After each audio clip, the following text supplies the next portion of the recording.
meeting will come to order. It's 9:36 a.m., June 23rd, 2026. I'm Robert Kettle, Chair of the Public Safety Committee. Will the committee clerk please call the roll? Councilmember Juarez. Here. Councilmember Lynn. Here. Councilmember Rivera. Present. Councilmember Saka. Present. Here. Chair Kettle. Here. Chair, there are 5 members present. Thank you, and welcome, and good morning, and welcome to everyone to the Public Safety Committee meeting. Just a quick note on chair comment this morning. I just wanted to note as a follow-up to North Aurora that it's interesting, but already I'm hearing, different words in different sectors saying, "Oh, but prostitution's been here forever. It's the second oldest profession. It is what it is," kind of thing, or, "Oh, these are misdemeanors. We shouldn't be bothering with misdemeanors. This is the situation." And I say this because this is the start. Previously in chair comment and also at the press conference on North Aurora, I mentioned that we are a city of two minds, and this is how it starts. But instead, we should be focused. Rather than, and these are the voices that I hear sometimes too, like rather than continuing to waste limited resources on a failed and harmful carceral and criminal legal system, resources to low-level misdemeanor offenses, that we should be taking a different approach. And by the way, these low-level offenses include obviously things like theft, obstruction, property destruction, but also prostitution. And so we're in a situation on North Aurora where there's definitely going to be individuals and groups that will be basically countering and basically creating that situation where I speak of being of two minds. But instead, we should be focused on our framework.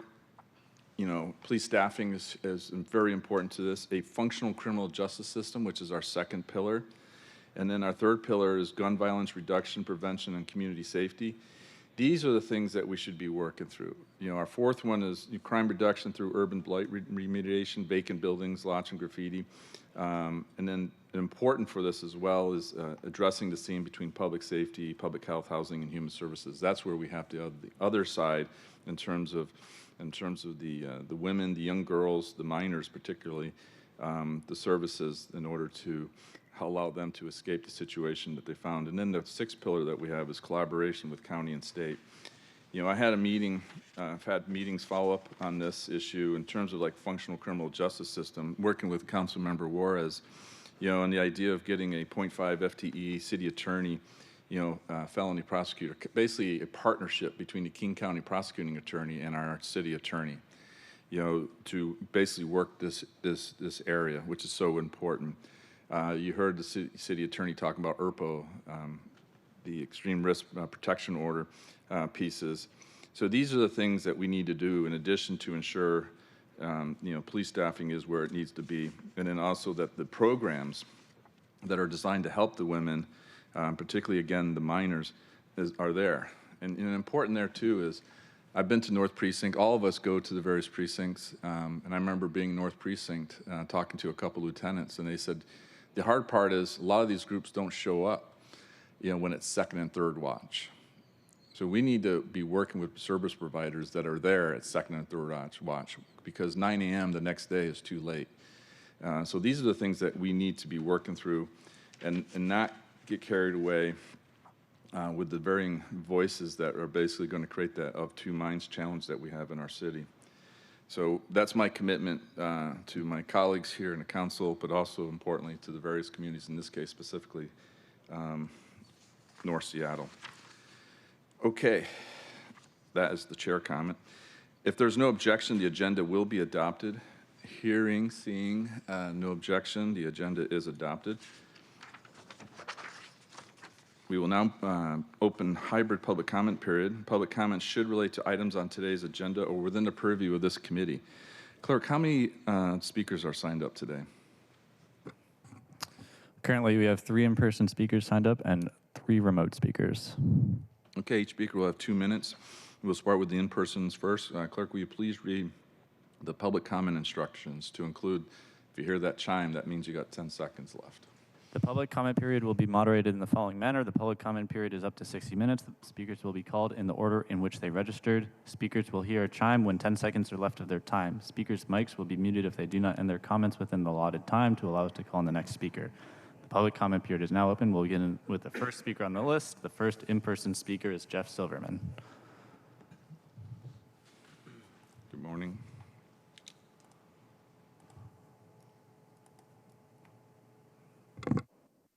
This is an apology for big government. In the 1860s, the Union Pacific Railroad laid 1,100 miles of track in 4 years. Sound Transit laid or will lay less than 100 miles of track in 50 years. In the 19th century, the only computing devices the engineers had were slide rules. In the 21st century, they had computers and supercomputers and artificial intelligence. Why were the engineers in the 19th century so much more productive than the engineers in the 21st century? It's a good question.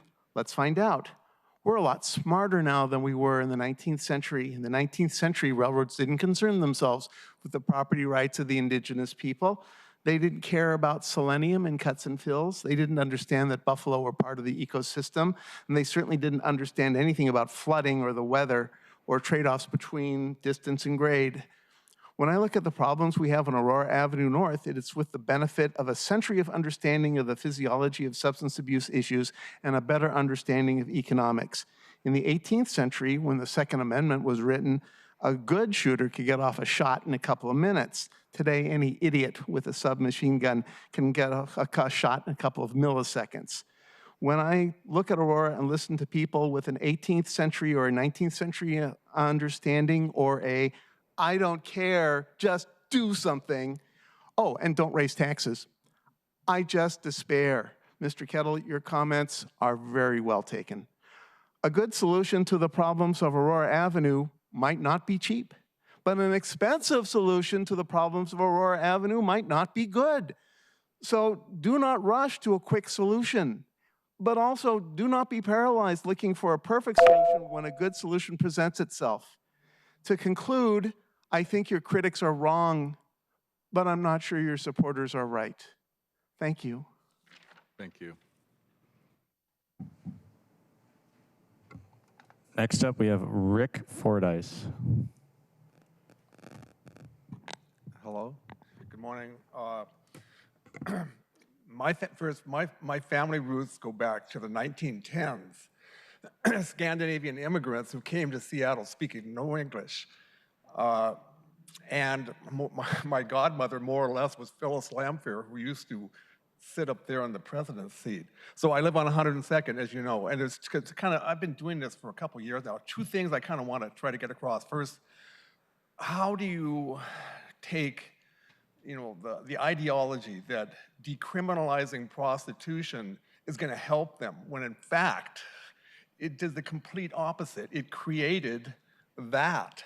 That's 6 prostitutes standing on 102nd. So instead of helping them, it created the biggest sex market in the country, from what I understand. So there's that. And then the other thing I'm going to try, you have hundreds, if not thousands of people driving by this for the last 5 years. So why should they follow any rules? They see this. Why should anybody get a license for a business, pay their taxes? This just corrodes the civility of this city really badly. And the idea of law enforcement, it's an inconvenient truth. Instead of defunding the police, you have to change the concept of who they are and what they do, because otherwise it makes it worse. It just harms the people that it was supposedly going to help. Thank you. And next up, we have Peter Orr. Good morning, Council. I'm Peter, a resident of North Aurora since 2010. This past Friday marked the anniversary of Juneteenth, which celebrates the end of legal slavery in our country. Yet that same day, I encountered this young girl at 102nd and Aurora, dressed for sale, while a pimp, her master, watched nearby. I had seen her Wednesday, too, when I was in the area, and my neighbor Rick had also observed her often. Last year, Mayor Harrell appointed $1.7 million to support 4 service organizations servicing victims of the commercial sexual exploitation, like this girl. The intent was to fund 24/7 assistance for SPD to direct victims. To date, I've seen no evidence of follow-through. To my understanding, The More We Love is the only organization currently capable of such service, and they do not have a city contract. Please provide an update on the use of this funding in the next meeting's agenda. Despite Chief Barnes' recent assignment of 2 regular patrols along Aurora Avenue and our calling 911 to report this young woman in need of rescue, she continues to be on the block, our block, for sale. SPD claims officers searched the area for your incident, but were unable to locate the incident or persons. It seems to me that we need police in this area to be more vigilant than the citizens right now. I would again encourage expanding police presence by opening a satellite precinct at the corner of 97th and Aurora. The building owner has offered flexible lease terms, and I would like assurance of funding for this and movement to secure it. I also advocate again for funding a prosecutor dedicated to Aurora Avenue for Erica Evans' office to target pimps and johns. A refrain I've heard over the past month since I picked up 13 bullet casings from pimp gunfights in my neighborhood is that this human trafficking situation on Aurora is unacceptable. Yet we are accepting it, aren't we? Every night that goes by without barriers to keep pimps from cruising our residential streets, we're accepting it. And every day this girl is out for sale again, we're accepting it.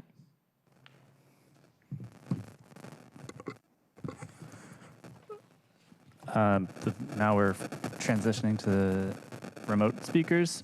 Our first remote speaker is Aaron Gardner. Please press *6 when you hear the prompt. You have been unmuted.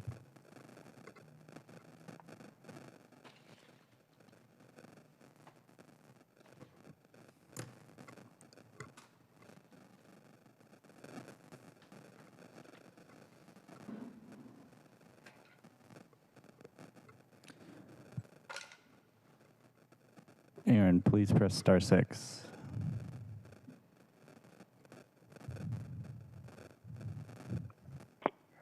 Sorry about that.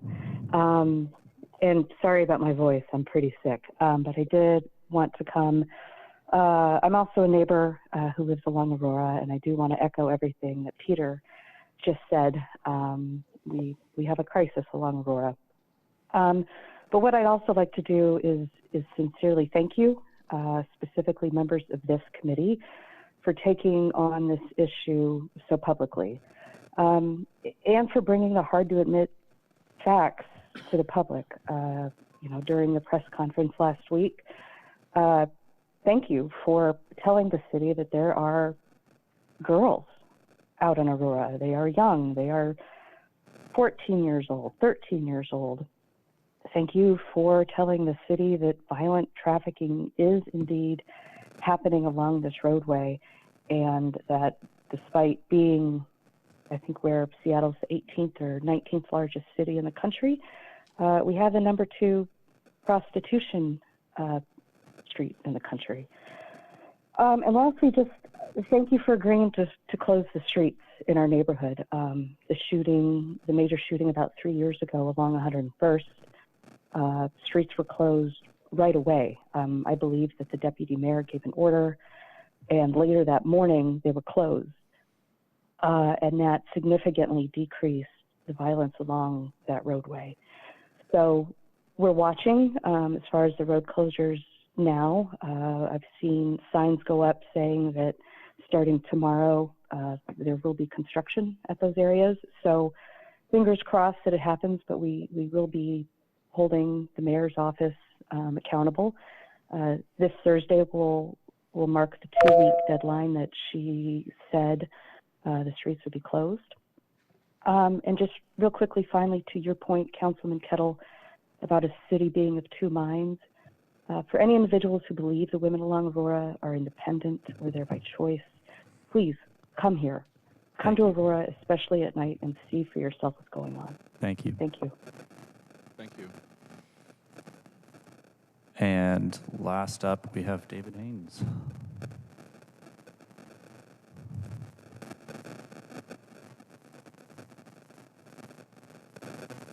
Hi, David Haynes. You know, it's obvious that the city and the county are not going to make a concerted effort. Even your all's news press release, did it have the federal government and the state government that could help? And it's really concerning to me how the police chief defers to his captains and wants to leave it all up to the captain's responsibility to fight crime, yet he withholds the crime-fighting tools and punches. It's like, how much overtime does Seattle pay for law-abiding events? And how many cops were down by the stadium during the World Cup game? And why can't all those cops show up at Aurora for a day and grab all these evil predators? You know, the only, wickedness of the two mindsets is a bunch of two-faced hypocrites in Seattle that like to enjoy other people's suffering, pulling their punches on these evil criminals like they don't know any better. When I saw the cops having to do an outreach to the prostitutes who were sitting on the ground with their legs up and their skirt kind of showing, I was thinking, wow, they're not even going to arrest her and separate her from the pimp because she's probably 18 and older. They're just going to let her go back and be abused, but they got their cheap thrills. You know, it makes me wonder, exactly why did the chief get hired? Was it because he's black and because he's willing to run interference for black drug pushers and pimps? Because he's not doing his job proper. He always has a bullshit excuse, man. And, you know, when you have the city attorney show up and say, well, I need another attorney to take people's guns away, and she's already said she's not going to prosecute any drug crimes that are misdemeanors, she's purposely helping predators who are committing crimes against humanity and only being listed misdemeanor because they're under 3.5 grams or whatever it is. But yet you all show up and falsely assure the community like they've finally been heard. Thank you. Thank you. I want to thank everyone. I'll say first, the public comment period has expired. We will now proceed to our items of business, and members of the public are encouraged, and thank you for everyone for being here, to either submit written public comment on the sign-up cards available at the podium or email the council at council@seattle.gov. And I just wanted to say thank you for the various comments, to include discussions about the police. I'm having a meeting with Chief Barnes tomorrow. I will ask about satellite. I mean, there's varying levels of that, but maybe there's a way to increase presence. And this is the part of the discussions I've had as well with the city attorney. And for Erin, it's her focus on, you know, the minors, the 13, 14-year-olds is really important, because at the end of the day, for those who are like, oh, it's the oldest profession, just leave it as it is, that means you're consigning a 13 or 14-year-old, as she said, to this life. And that's not right. And I will just, normally I don't comment on Mr. Haynes, but I will note, he mentioned about the county and the state. I already mentioned the King County prosecutor. 99 is a state highway, but I also want to thank FBI. Had a sting on Aurora that was successful. These are the things that we need to do in partnership, because at the end of the day, as someone said, it's not right. It's also not acceptable. So thank you, everyone, for your comments. All right. Before Chair, yes. may I have a point of privilege here? We'll speak quickly. Very Yes. quickly. Can I say first, though, because before I forget that. Okay.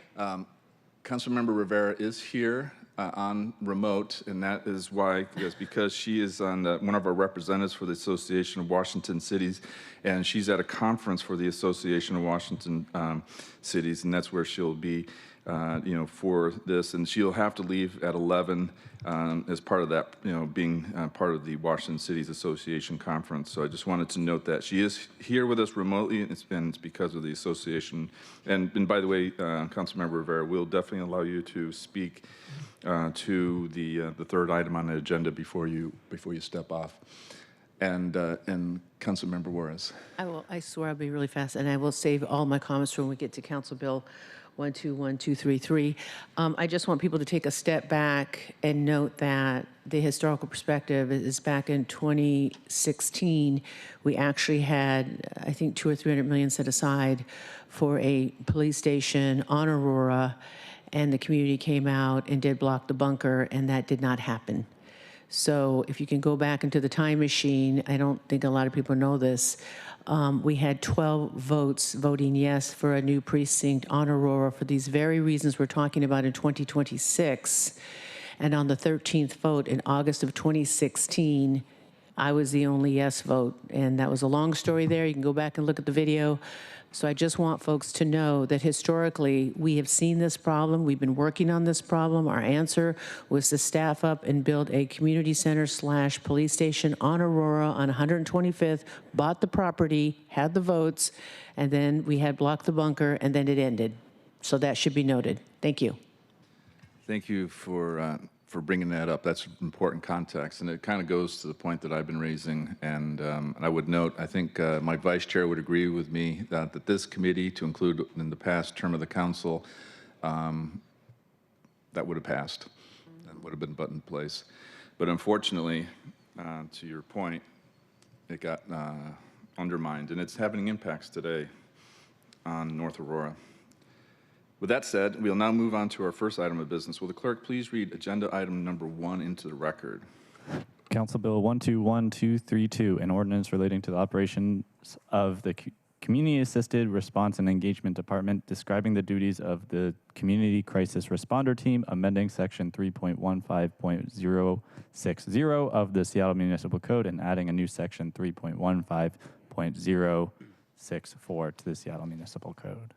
Thank you, Clerk. I want to invite Mr. Johnson from Central Staff, who's here to give an introduction, but I also want to invite Chief Barden from CARE herself. And I also want to note, we also have our Director of Public Safety, Ms. Holcomb, here as well. You're welcome to join as well, or you can stay where you are. Your choice, Director Holcomb. Okay. So what we'll do is we'll have basically a review, basically summary with Mr. Johnson, and then turn it over to Chief Barden, and then some questions, and then we'll move on as we work through the 3 agenda items for today. All right, Mr. Johnson. Good morning, Chair Kettle, members of the committee. I'm Tommaso Johnson from your Council Central staff. The ordinance before you, 121232, was discussed in draft form 2 weeks ago. We discussed the substance of it at some length, so I'm just going to provide a brief summary. The only change from the version that was heard in draft at the last committee is a technical correction to some language in the bill that was a Scrivener's error, so it's not substantive. There are no amendments to the bill at this time.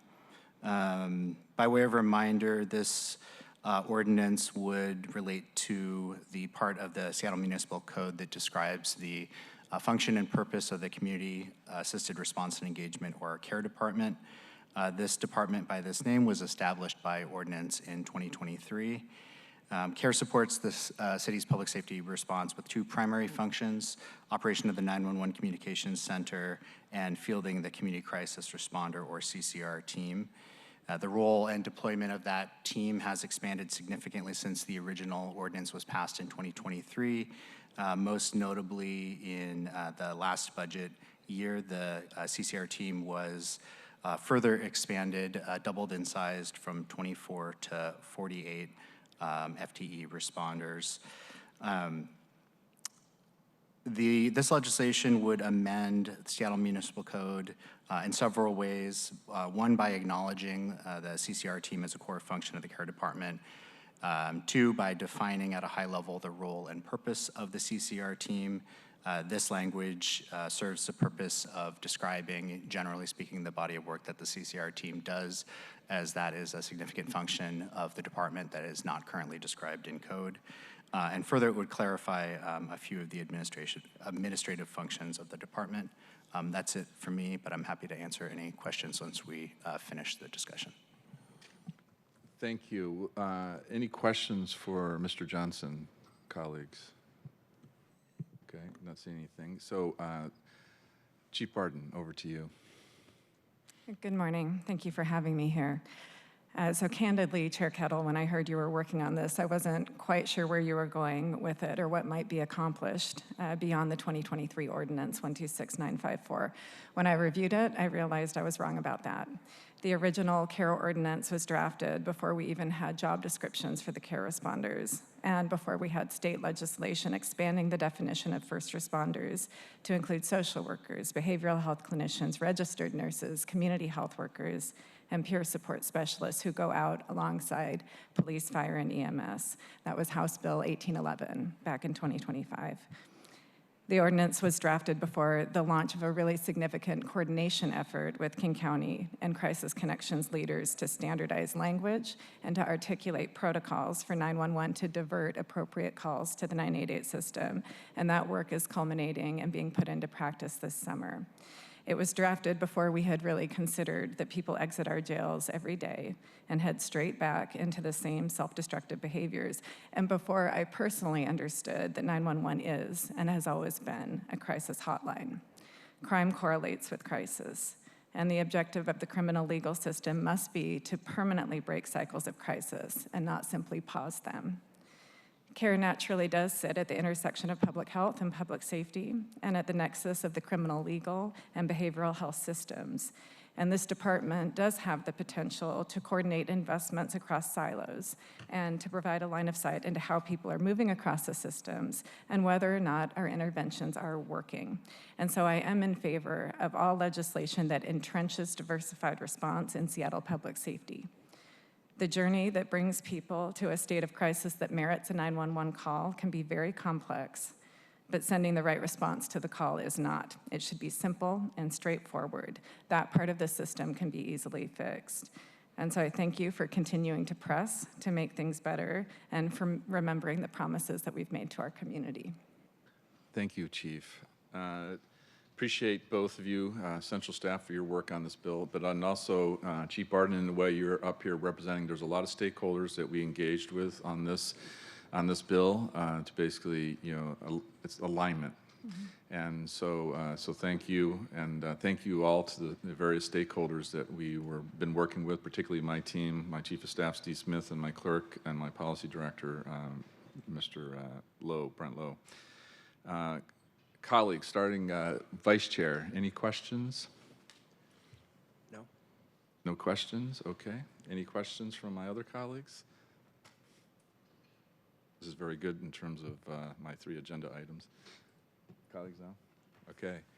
All right. I would just want to sum up that one of the changes that we made in here, it's about being compassionate, but it's also about being accountable. And that accountability is across the board. That in terms of our accountability, in terms of oversight of this system, which is now furthered because of the fact that Purpose, Need, Dignity, and Action, PDA, and its LEAD program is now within the department. And that we have this in the ordinance to recognize that, and also from accountability, yours in terms of being the department head, but also ours in terms of a committee who oversees public safety. So that's really important. It's about alignment and realizing, as you noted, that it's broader than what one may seem on the face of it. We can get caught up in the 911 piece very quickly, very easily. But it's important to say, or other mechanisms, because there are so many mechanisms. And this is where we come to, this is the reason why our strategic framework plan was updated to talk about the seam between public safety and public health and housing and homelessness. That seam is basically where, as an alternative response, is where care lies.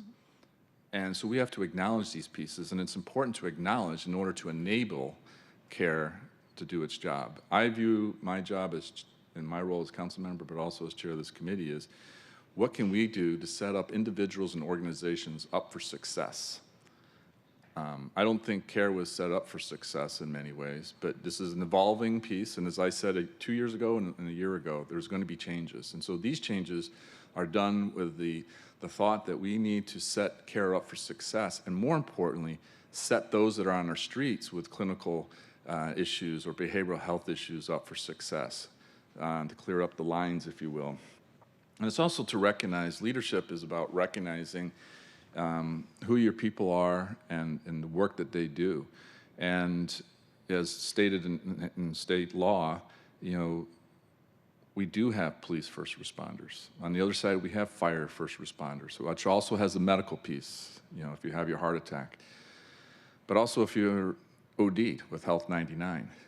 But then that alternative response piece is also a first responder, and I think it's important. And you know, if you want to motivate and to lead teams, and this is our job as upper management, if you will, sitting here on the dais, we need to ensure that the teams know that they too have a mission on our streets to be that first response, particularly in the area of, you know, the clinical pieces and the behavioral health pieces. I already mentioned oversight in terms of diversion, but we need to get diversion right. And this is you know, and to ensure that we're good, ensure that everybody's on the same playing field as well. And this is going to show up in our next bill, and it goes to the relationship between SPD and the other elements of the public safety system. So that's really important. But lastly, the most important thing, and Chief Barden, you mentioned it, it's that being at the focal point of public safety and public health. And who does public health? Technically, it's Seattle King County, but King County.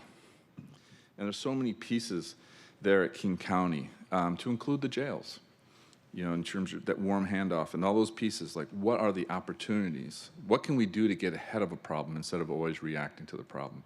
And I think CARE and this mission set within alternative response, hopefully aided by these changes in this bill, will allow them to be ahead and to take proactive action as opposed to always being reactive. And I think at the end of the day, that will improve what we see on our streets, because that is the approach that we take as a council and a committee, and that's my approach. We have to have a comprehensive approach where alternative response is also central in our response, along with police and fire in those traditional areas, include OEM too, by the way. And so we need to work these pieces, colleagues, and that's what the intent of this bill is to do. And I look forward to seeing CARE really taking on the mission set, being that focal point with public health and those pieces, and then really the diversion, and then for us to do our bit too.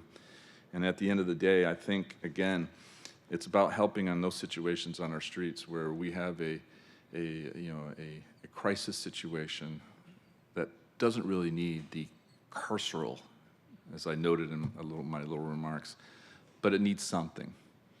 Because at the end of the day, what we can have, and I'm going to reflect back to Chief Barden, we do have this idea that in our city that either we're doing the carceral system, the lock 'em up system, or we do nothing and call it compassion. Doing nothing and calling compassion is not compassion. So hopefully this allows the entire system, but particularly CARE, to do something for that compassion piece with the accountability added in. All right, colleagues, with these two meetings that we've had to cover this bill, it's pretty straightforward, pretty in terms of the pieces. I move to recommend passage of Council Bill 121232. Is there a second? Second. It is moved and second to recommend passage of the bill. Will the clerk please call the roll on the committee recommendation to adopt Council Bill 121232? Councilmember Juarez. Aye. Councilmember Lynn. Yes. Councilmember Rivera. Aye. Councilmember Saka. Aye. Chair Kettle. Aye. There are 5 in favor and none opposed. The motion carries, and the committee recommendation that Council Bill be adopted will be sent to June 30th City Council meeting. Thank you for joining us today. I appreciate it. Okay, we'll move on to our second item of business. Will the clerk please read agenda item 2 into the record? Seattle Police Department 2026 Q1 sworn staffing, overtime, and performance metrics report. Thank you. We have Mr. Doss from Central Staff joining us at the table today. I do note that we have SPD's Chief Operating Officer, Ms. Smith, here too.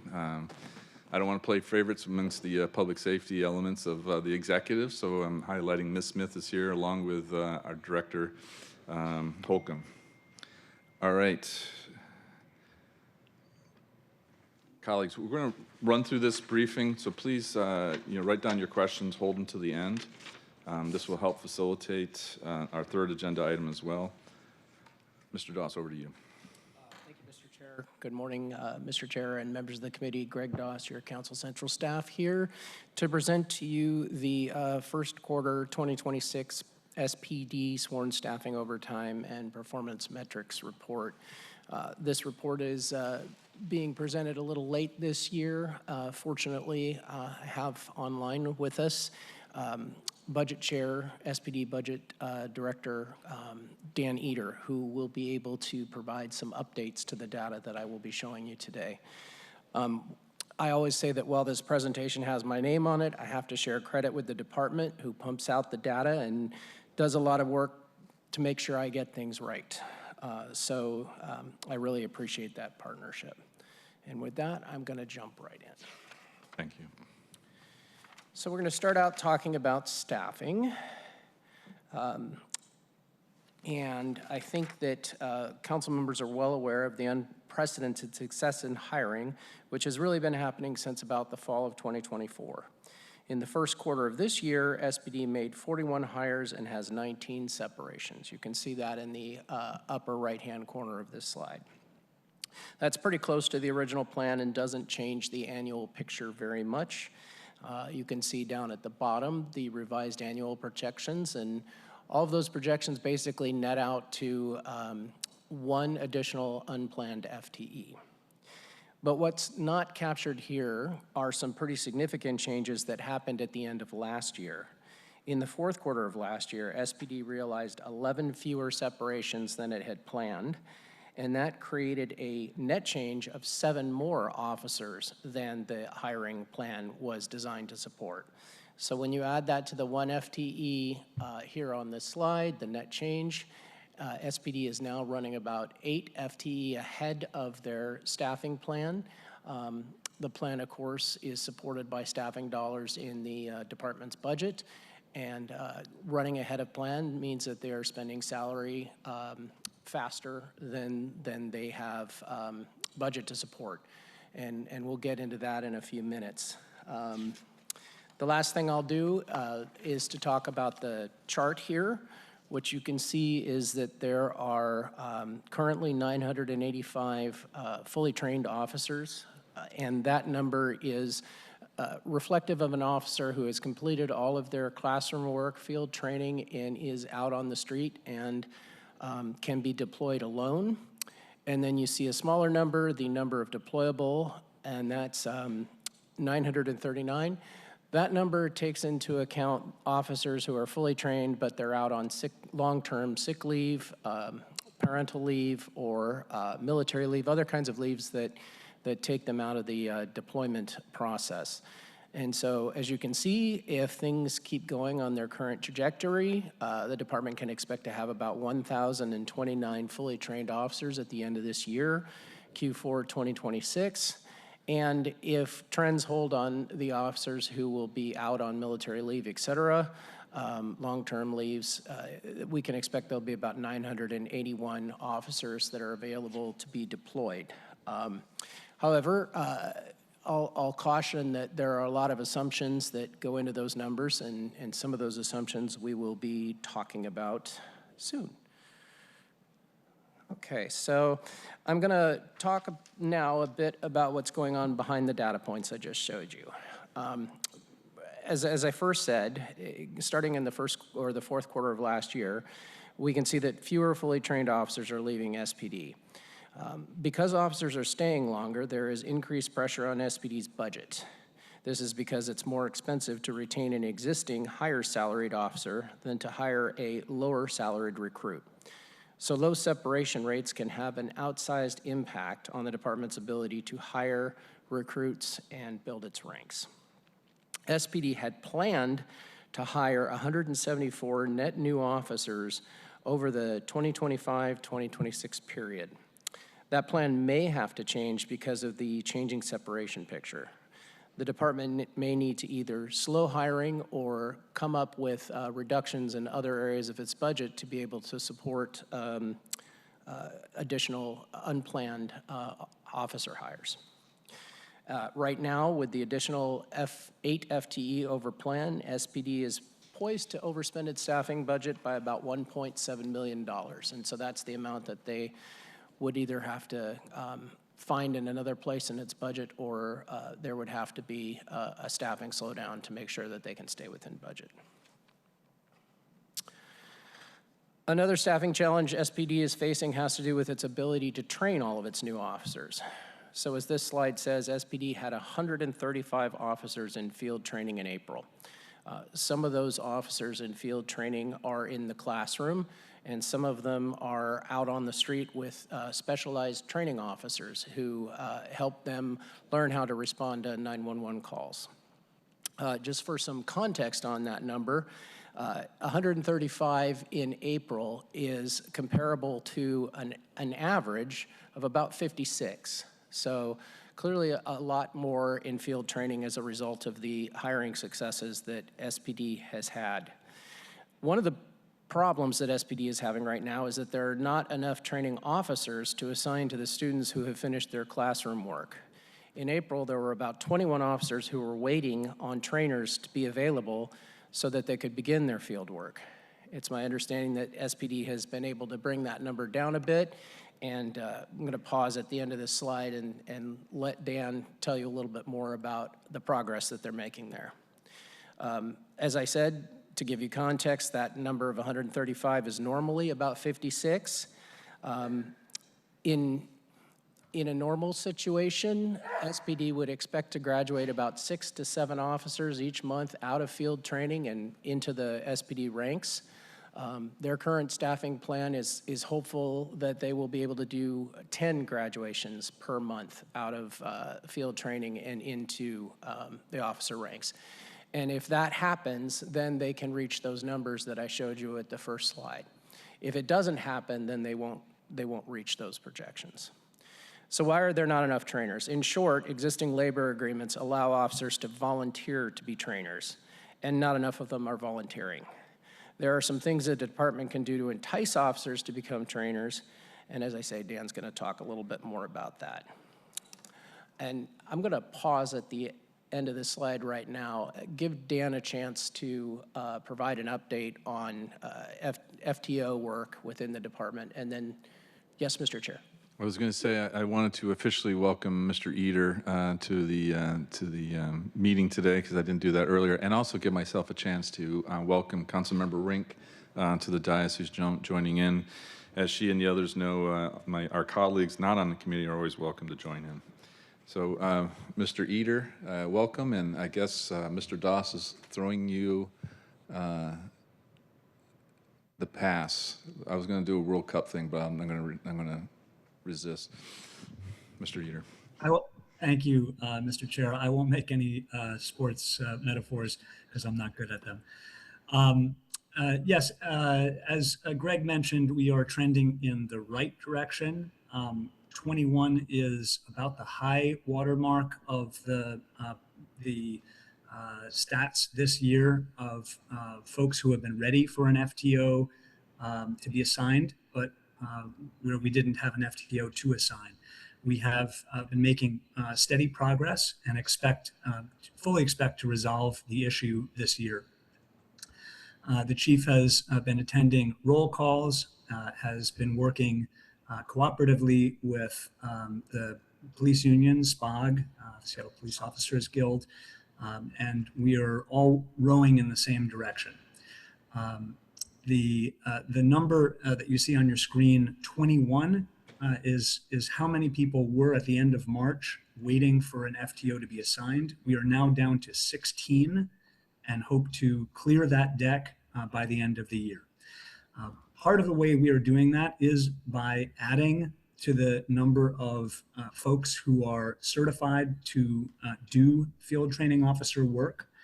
We have a field training officer school class to do that certification coming up in July. There are 20 seats there, and we expect them to be filled. So we should add up to 20 new FTOs, which will help. We are going to offer another 20-seat class in November. We don't know yet that those will be filled, but we expect, based on past past performance. The last time there was an FTO class was in April of 2025 when the class was filled with 20 folks. Happy to answer any other questions that you may have, but the bottom line is we recognize that this has been a challenge. It's a challenge because we've had a surge in new recruits and lateral folks who have joined SPD.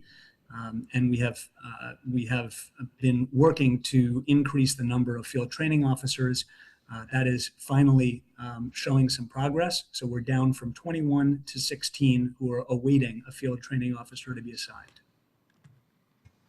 Thank you.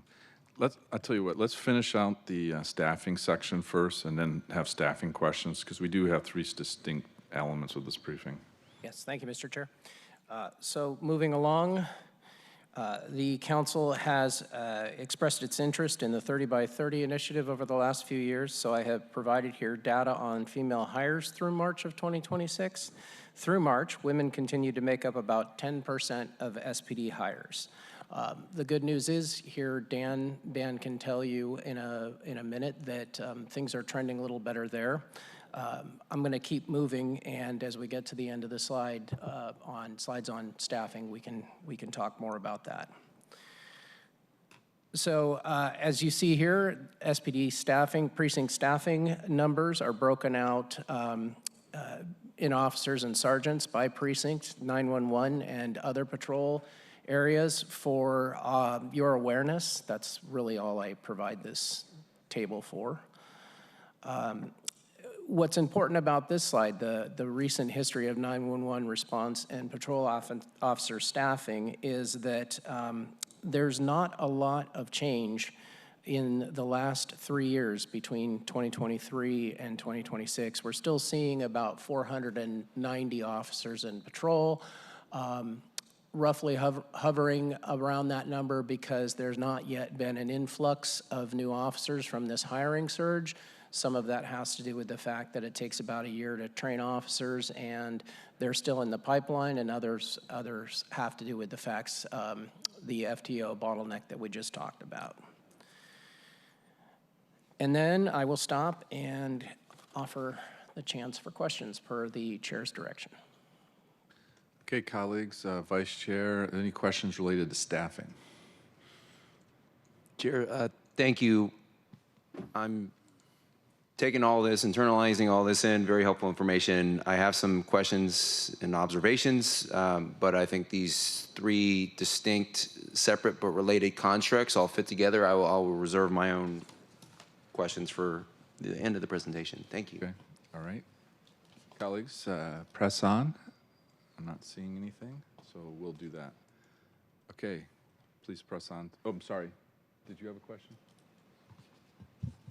I do, Chair, and I also see Councilmember Rivera has her hand raised. Oh, Councilmember Rivera. Thank you, Chair. I have a couple comments related to the women hires. My understanding is that the 30 by 30 position has not been hired because of the hiring freeze. So I just want to daylight that this is a position that we put in to help with female recruiting, and it's something that we obviously still very much need. So really, we should be hiring this person to help beef up our female officer hiring. And then, but I do want to say that my understanding from SPD is that Assistant Chief Underwood has and others at SPD reviewed female hires that have been denied their applications to make sure and give a double check and ensure that it wasn't anything, to make sure they were actually folks that didn't meet the level of requirements. And I appreciate the chief and Assistant Chief Underwood and others at SPD who've taken that second look to make sure that we are robust. We're doing the best we can to hire more female officers because that's important. Thank you, Chair. Thank you, Councilmember Rivera. I am going to promote Deputy Chief Underwood to her position. Councilmember Rink. Thank you, Chair, and thank you for allowing for my participation in committee today. And thank you, Greg, as well as Director Eater, for your presentation. There's a lot of information to unpack here, and certainly this information speaks to some of the structural issues and how we're funding and providing services within the department. And I want to start by taking us first to slide 5.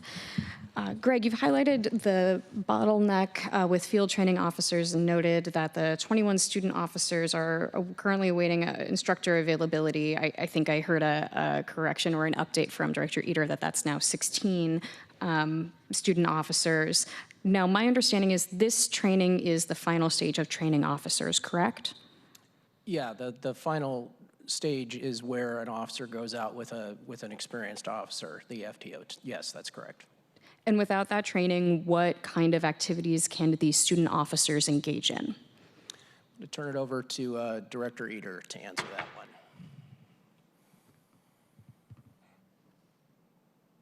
one. Yes, Councilmember, thank you for the question. We are. I want to assure you that we don't have folks who are just twiddling their thumbs.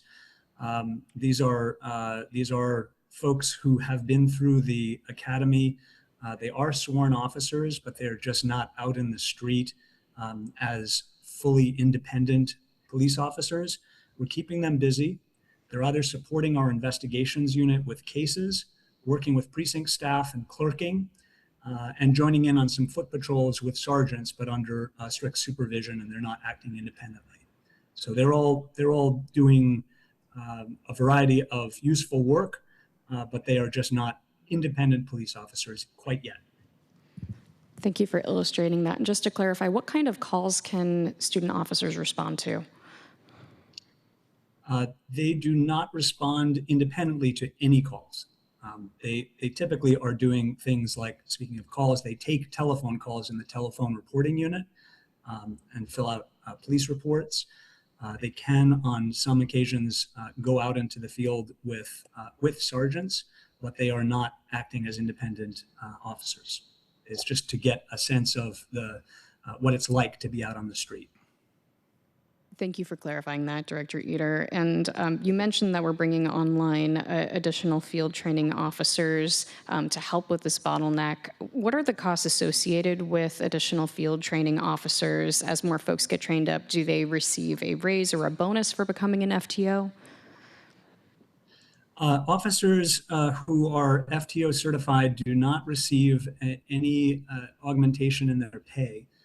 Rather, they get, I believe it's an hour a day for report writing so that we can allow for them to keep track of how field training officer trainees are doing as their time as FTOs progress. And I might add that last hour, I believe, and Director Eater can correct me, is paid on overtime, and we'll see the impact of some of that overtime later in the presentation. Yes, that's correct. Thank you. Moving us to this point, just with regards to the staffing plan. The staffing plan assumes that 10 student officers graduating per month, but we're highlighting that we're only graduating about 6 to 7 officers per month, so unlikely to reach that goal. But even if we did reach that goal, are we solving the problem? I would say no, Councilmember Rink. At 10 student officers per month, there will still be 154 officers in field training in December, unless SPD can bring to bear on this problem additional field training officers quickly over the summer. Understood. Thank you. Councilmember, if I may, I would just say we've been tracking this closely as well.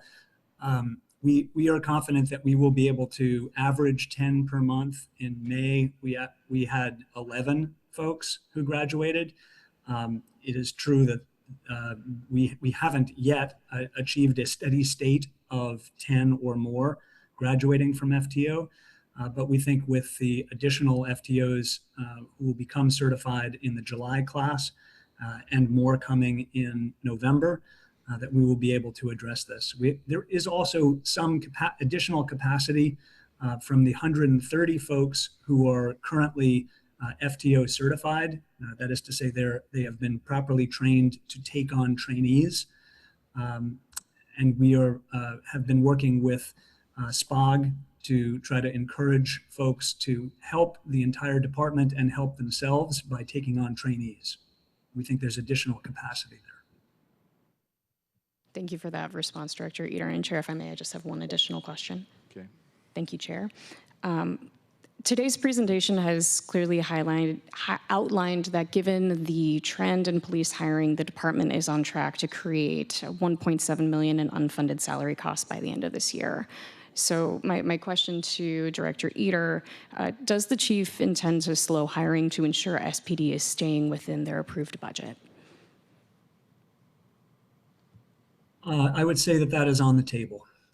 We haven't yet exhausted all possibilities. We're looking at contracts and non-sworn expenditures. It is possible that if that is not enough savings, that we will not shrink the police force, but we will slow the growth in the police force for the remaining 6 months of the year so that we stay within our 2026 budget. That's just in recognition of the dire strait that the general fund finds itself in this year and for the next biennium. We just don't feel like there is extra money. Okay. Thank you for that, Director Eater, and thank you, Chair. Thank you, Councilmember Rink. I will note, for transparency's sake, I, as Chair of Public Safety and the Chair of the Finance Budget Committee, have both indicated SPD to continue the hiring to maintain the momentum for all the reasons why it's so important to do so. I didn't know, but we also have Councilmember Foster joining us. I didn't know this until I saw her on my screen. Councilmember Foster, you're welcome. Do you have a question? I do. Thank you so much, Chair. I appreciate that. And my question is brief. I really appreciate this update as well as the numbers on the 30 by 30.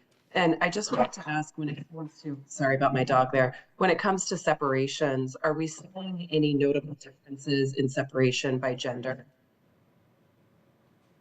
Councilmember, we do track that number. That's not something I have with me right now. Unless Director Eater has it, I'll have to get that to you later. I apologize. I could not hear the question. It was about whether or not SPD tracks separation by gender. Could you hear my question? I heard it when Ross relayed it. Yes. I do not have the answer. I believe we could answer it, but I can't answer it in real time, so I will have to follow up with you, Councilmember. Okay. All right. Thank you, Councilmember Foster. I will note I'm more than happy to do a public service announcement for field training, Director Eater, because it's so important. As my colleague, my Air Force colleague knows, training is paramount for the next generation, and it's something that's looked upon favorably, and at least within the military circles. And I think this is something that should be a great opportunity for our sworn officers for the next generation. And I will add to, we have to maintain the 30 by 30, and at least the 80 by 20 as the national trends are, at least that. And I appreciate Deputy Chief Underwood's work in this area. So, Mr. Doss, can you move to the next section, please? I can, Mr. Chair, if it's all right. I wanted to give Director Eater an opportunity to provide an update on the 30 by 30 numbers. Since the time of the report being put together, that has moved a little bit, and don't want to bury that. Yes, happy to do that. Can you? I'm sorry, I'm looking at too many screens. Am I off mute? You are. Go ahead, Mr. Eater. Okay. Terrific. So year to date, we have made progress in hiring female officers. We are not yet at 30%, but we are increasing over past years. We are at 17% of the new hires. That's a total of 16 out of 95 officers who have been hired in 2026 are female. The remaining 79 or 83% are male. Was there another question, Greg, that you wanted me to cover? With the chair's permission, I just wanted to let you give that update. Yeah, terrific.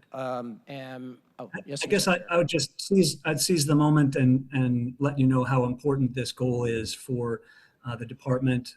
We are committed to continued improvement in this regard and recognize how important it is for the city, the police department, and for the people that we all serve, that we more aptly reflect the gender split on the police force so that it looks more like the people who we are protecting in the community. Thank you, Mr. Eder. Okay, Mr. Doss. All right, I'll move along to overtime monitoring. So, going to start out here and on slide 10 and point out that what will jump out right away on this table that you're looking at is that the budget for overtime between 2022 and 2026 has grown significantly. And it's important to point out here that that budget is growing significantly, not because SPD is necessarily using more overtime hours in the first quarter of each year. It's using about the same amount of overtime hours in the first quarter each year. In fact, it was slightly down in 2026. And what you're seeing here, the inflation in the numbers, is strictly related to the increases that came from the SPOG contract. So as the wages grow, the overtime wages grow. And as you can see on the very first bullet there, there's a breakdown for how the SPOG contract is affecting overtime spending overall. Last year, good news, SPD came in pretty close to its overtime budget. And more good news, it is on track so far this year to stay within its overtime budget. If you look at that last line on the table, 2026, you'll see that there's a little star by that 34%. There was a retro payment made for this SPOG contract in the first quarter of this year, and that throws out of balance the comparison with prior years. If you take into account that SPOG payment and you take it out of the equation, then SPD is running about 24% of its budget in the first quarter. It's a little higher than probably it could be, given the fact that this is seasonal work, but it doesn't show any signs at this point of going over the budget. So diving a little deeper into what's going on with overtime, and I think that's important because understanding what's the trends that are supporting the expenditures helps understand whether or not their SPD will stay within their budget this year. The first thing I would point out is that overtime in the patrol precincts is down pretty significantly. As you can see, it's down by about 29% in the first quarter. And this was due to patrol precincts paring back on their use of officer overtime for special emphasis. Counter-narcotic or retail theft emphasis got pared back quite a bit in the first quarter, and so that resulted in some significant savings of the overtime budget. You can see that events are quite a bit higher, and that's an easy one. That's the Super Bowl parade. Fortunately, most of that, in fact, all of that, I should say, is reimbursed by the NFL, so that's good news. And then the last important force driving overtime spending has to do with training. There was quite a bit of training in the first quarter having to do with FIFA, and that training, again, good news, is all reimbursable. However, I should also point out that there were quite a bit of hours that were used in the training of student officers. And so there's about 7,250 hours, or about $900,000 that were used for field training for new officers. Actually, I've got to stop. That's the overall. There were about 3,000 hours that were used for field training of new officers. So that extra hour of overtime that we talked about earlier, that is impacting the overtime budget in a I don't want to say significant way, but it is one of the trends that is driving the spending right now. So now I'm going to, oh, did you want me to stop, Mr. Chair, at the end of this section? Yes.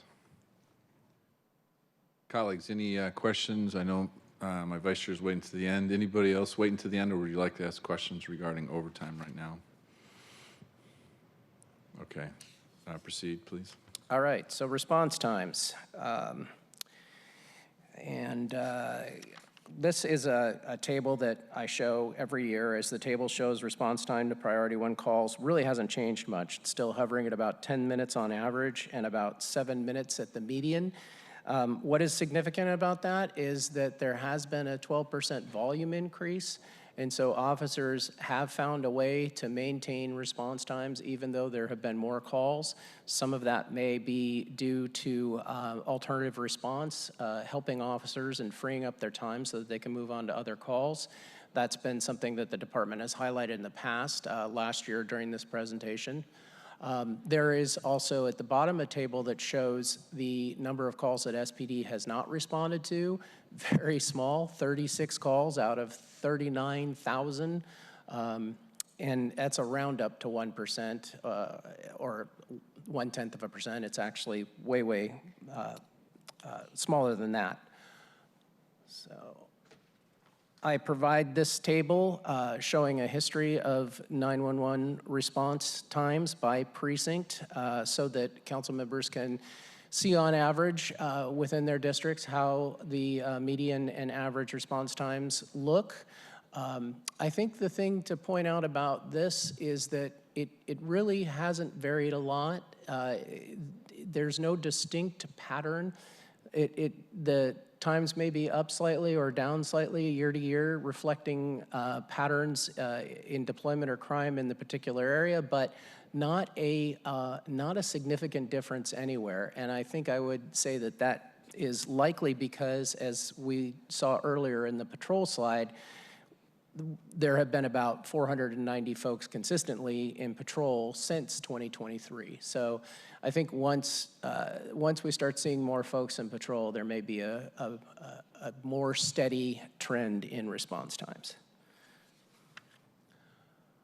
Okay, and so I'm not going to spend too much time recapping the issues that we've discussed. Would just point that if SPD is going to reach 174 net new hires by the end of this year, they're going to have to do so by finding other ways to save within their budget.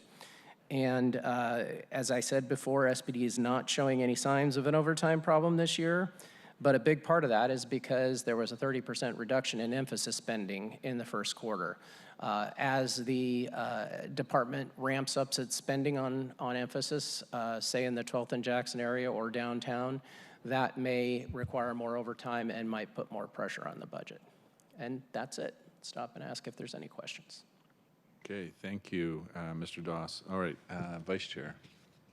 Thank you, Chair, and thank you, Mr. Doss, Mr. Eder, for the presentation today. A lot of encouraging signs and data that kind of highlight the momentum here and highlight the collective actions that many of us on this council have taken over the last couple years to specifically boost officer hiring and recruitment and morale. Doing so through various precinct visits, showing up and supporting all of our first responders, including SPD, various pieces of legislation to streamline and boost the officer hiring process, et cetera, et cetera. So we're seeing record hiring, including some of the coveted lateral hires, a hiring surge, if you will. We're seeing great retention. Also seeing the bottleneck there with respect to field training officers. First question pertains to that sort of bottleneck. So it sounds like there is now 16 folks that are awaiting field training officer assignment of some sort, and they're able to perform other duties that were described. How long is the average latency period whereby an officer is just waiting for a field training officer to be assigned? How long is the average wait or latency period for that? Prior to this year, there hadn't been a wait. Prior to this year, there were enough field training officers that when a student officer had completed his or her classroom training, then they would immediately be assigned a field training officer to go out in the field for training. So that's recent history, but I guess how long, and this is a newer problem or newer phenomenon, what is the average that we're seeing since we started observing this challenge? Are we talking a matter of weeks? Are we talking months? Multiple months? I think I'd let Mr. Eder answer that, but one thing I can say is that as the backlog grows, again, even if the SPD is able to graduate 10 per month, there will still be 153 backlog at the end of this year unless there are more student or field training officers brought into the fold. But it will certainly grow, and let Mr. Eder give you more detail there. I don't have a ready answer, Councilmember Saka. I will note the question and follow up in writing with you. Thank you. Would greatly appreciate that. And another question, I think this one would be best directed to Mr. Eder. So you mentioned that the 30 by 30 initiative, so obviously that's a very important strategic priority of this council. Proud to be the prime sponsor of that legislation alongside my colleagues, Councilmembers Rivera and I believe former Councilmember Moore, to fund that position and create that position and authorizing legislation to accompany it. But so 17% of current hires by this year, is my understanding, are women. How does that compare year over year over the last 2-3 years? Again, I apologize, I don't have a ready answer for past years. I know what this year's stats are.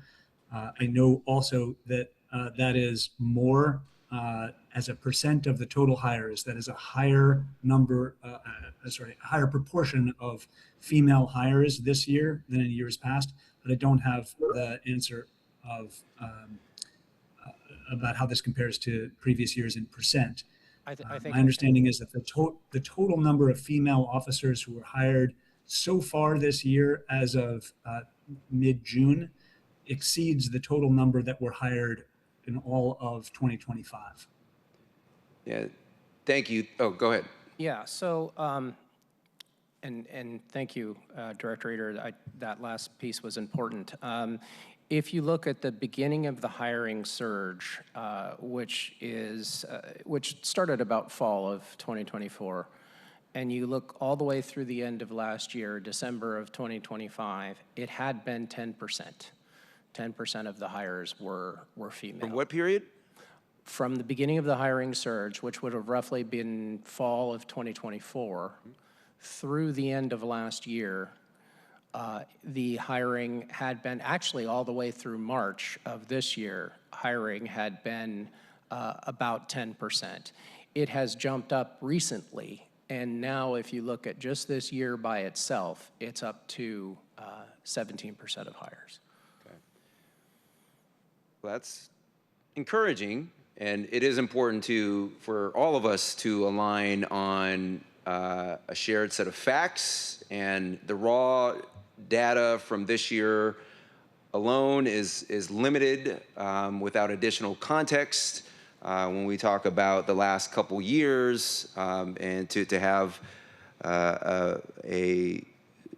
some comparators, if you will, because that's the only way we're truly going to be able to track and monitor progress and hold ourselves accountable for results. So appreciate so 10% roughly, and the raw numbers are helpful, but I think in this case, the more compelling figure or set of stats is the percentage. So roughly 10% since 24 on average, and now, especially with the surge, this year we're seeing 17% for this year. Is that correct? That's correct. All right, thank you. All right, a lot of important information here, and so I really do appreciate this presentation. Can you help cull together, Mr. Doss, Mr. Eder, if applicable, and make crystal clear, explicit and express as you possibly can, what are the potential policy decisions that are looming here? What are the potential policy decisions? And when would those need to be made?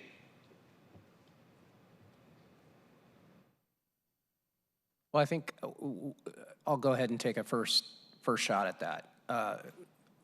To some extent, the mayor and the council are already making those policy decisions. The policy decisions to increase emphasis, anti-narcotic emphasis, and human traffic emphasis in crime hotspots around Seattle will have an impact on the overtime budget. That is absolutely a policy decision. In terms of staffing, the continued hiring at the pace that's happening now will also have budgetary impacts. There are internal protocols and policy decisions that SPD is making right now to try to figure out how to increase their FTO participants, their field training officers. That will obviously have an impact on how many officers they can get out onto the street. I would say that right off the top of my head, those are the three big policy pieces. Ask if Director Eder has any more that he would mention. No, I think that does a good job of covering things. Thank you, Greg. Thank you. I'll just close by saying we made a tremendous amount of progress over the last couple years, and we're seeing it again. And I'll emphasize that we're seeing it again in the raw data here in terms of officer recruitment, hiring, and retention, and that's a direct result from community-led efforts to restore our officer staffing to more appropriate levels that we need for a city of our size and scope and scale. We need minimum 1,400 officers, and we're still far short. We're encouraging data, but we're still far short of that. Now is not the time to defund the police. Now is not the time to withdraw our sustained investments to boost our officer staffing levels and therefore boost our response times. It's time to lean in, not lean back. It's time to tap in, not tap out. Public safety is our highest responsibility. So all the public safety departments, police, fire, care, those are sacrosanct. And we shouldn't seek to balance the budget on the backs of our firefighters, social worker responders, and yes, police.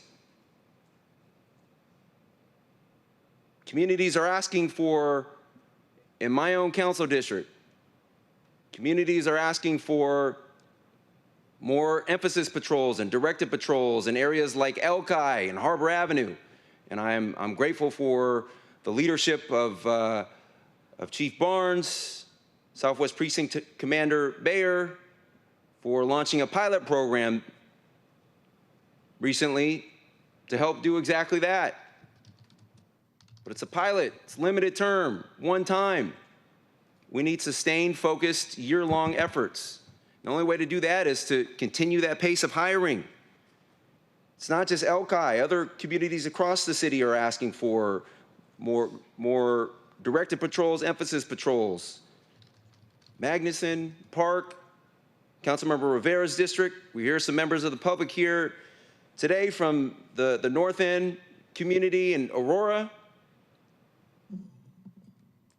They want, and this morning we heard, they want officers that are there to be more vigilant Well, it can't be more vigilant if you don't have adequate staffing, and you can't be more vigilant if you don't have them properly trained with field training officers. So again, now's not the time. We all unanimously passed a resolution, a joint mayoral council resolution last year that did a number of cool things. It reaffirmed our city's commitment to offer a balanced, diversified approach to public safety and response. It thanked all of our first responders. It directed the city attorney's office to file a motion to lift the federal consent decree, which was ultimately lifted. And yes, it officially repealed the defund the police movement. Now is not the time to continue defunding the police. I'm here to tap in, not tap out. Thank you, Chair. Thank you, Vice Chair, for tapping on your comment, because it gives time for Councilmember Rivera to jump in just before she has to roll off this meeting. So thank you. Councilmember Rivera. Thank you, Chair, and +1, Councilmember Saka. I was gonna make all the points you just made, so I'll just add one other piece to all the things you said that I 300% agree with, and that my constituents agree with, and that other people I've spoken to from across the city agree with, is that, you know, Chief Barnes' community policing strategy can only happen if we have an adequate, fully staffed police force where he can actually place officers in community, and community can know their officers back to that strategy of it works best when constituents have a relationship with their police officers and they know who they are. So that can only be accomplished if we have a fully staffed police force. And what I would like to ask, and I can get the answer later, Mr. Eder and Greg, is how are our staffing numbers compared to other cities of similar size to Seattle? Because I think I recall a story from Como last year that said our numbers are lower than cities of our similar size still, even with the inroads we've made. So I appreciate the inroads. I appreciate Chief Barnes's focus on community policing. And I am with Councilmember Saka. We've got to keep pressing and moving forward. I'm pleased to see we've done better, and we need to continue to do better.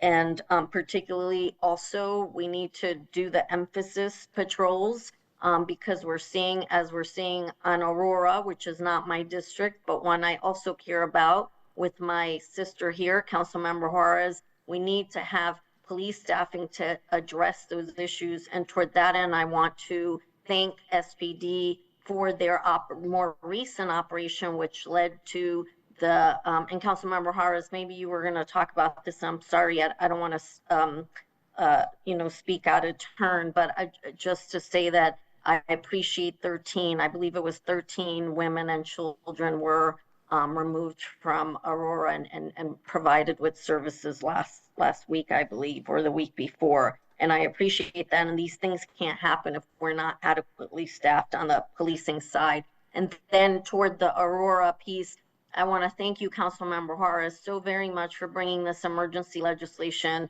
I don't think that we needed emergency legislation to do this, but unfortunately, that's what it's going to take to make it happen. So I really appreciate your leadership, Councilmember Juarez, in making this happen. It is very needed. I am so sorry I won't be here for the vote today, but I would have voted yes, and I will be voting yes at full council. And with that, I say thank you, Chair. Thank you, Councilmember Rivera. Councilmember Lynn. Thank you, Chair. Just a question in terms of, as we look at, obviously we had a low number of officers for many years, and it's good to see the hiring and is going up, and that we're getting to a more sustainable level. We also are facing obviously a difficult budget this year, and so I'm just wondering, and maybe this would be for a different sort of discussion or presentation, But in terms of how we deploy officers and what's sort of the best strategy, whether it's hotspot policing or community-based policing, where do we get the most sort of bang for our buck to speak in terms of how officers are deployed, given that we still have relatively low numbers, it appears, and given our difficult budget scenario. I'm just wondering if you have any thoughts or, yeah. I'm gonna pass to Director Eater, who's probably, or if it's more appropriate to bring up COO Sarah Smith to talk about deployment. 911 is a little easier. I can probably take that one right off the top. That's based on demand. There are obviously historical call rates that SPD can look to when they're figuring out how to deploy the 911 force. I think that the bigger question you're asking, Councilmember, absolutely appropriate one, is how do you work within the city boundaries on the crime hotspots? And I think it's worth pointing out that in the past, SPD has had, prior to 2020, when the staffing numbers were higher, they did have dedicated foot beats and bike beats that would, of officers that were on regular time, that would go to crime hotspots and would work those spots on regular time. Those special operation teams, whether they be community policing teams, anti-crime teams, foot beats, bike beats, all sort of went away after the 2020 pandemic. And the only one that's really left is a bike beat in West Precinct. And so I think that as the SPD numbers of officers increases, there'll be more availability to put regular time officers into some of those hotspots from a deployment standpoint, but not at this time. And I'll ask Director Eater if he wants to add anything. I think it would be appropriate at another time for the chief to come and answer for how the department is prioritizing use of limited resources to best address the public safety needs of the community.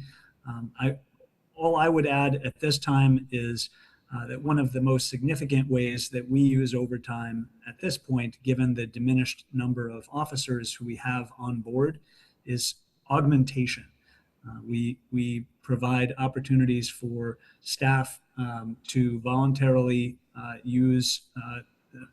work on overtime so that we can meet minimum staffing and keep up the response times that Greg's presentation touched upon.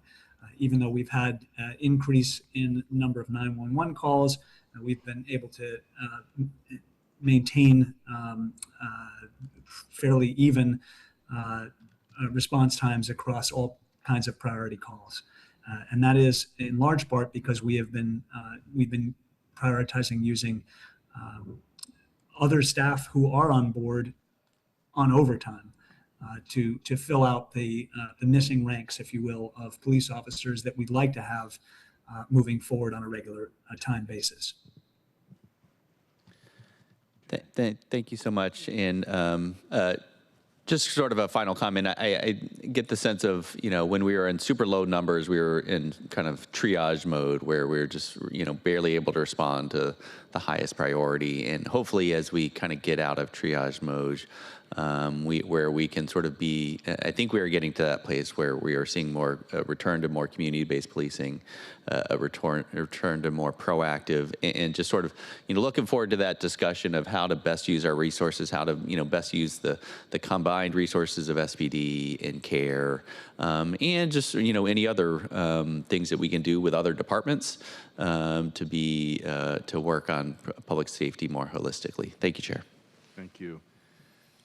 Before Councilmember Rink asks a question, I just want to note it is 11:05, so answer your question. I will keep it short, Mr. Chair. Thank you. I appreciate it. And I will build my couple of questions just based on some of the remarks Councilmember Lynn just shared, just to connect a couple of dots from across this presentation. We've talked a bit about how patrol has hovered around 490 officers since 2023, and understanding that unless that number increases, I assume that the department will have to use overtime to increase coverage on emphasis areas, correct? Mr. Doss? Yes.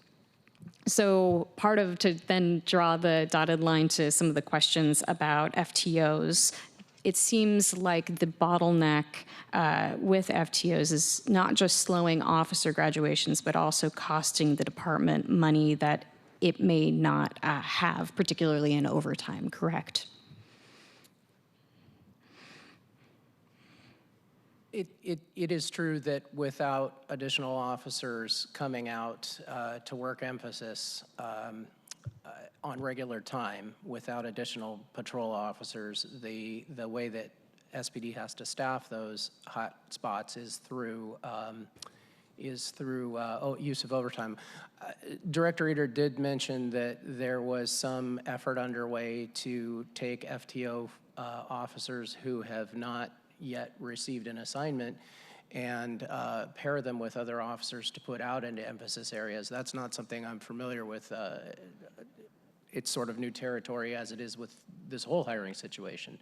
I don't know how that alleviates the need for overtime. Intuitively, it seems like it would, but I think at a high level, the answer to your question is yes, until we see SPDC's more officers, you can expect overtime is going to be the main way it uses emphasis or completes emphasis.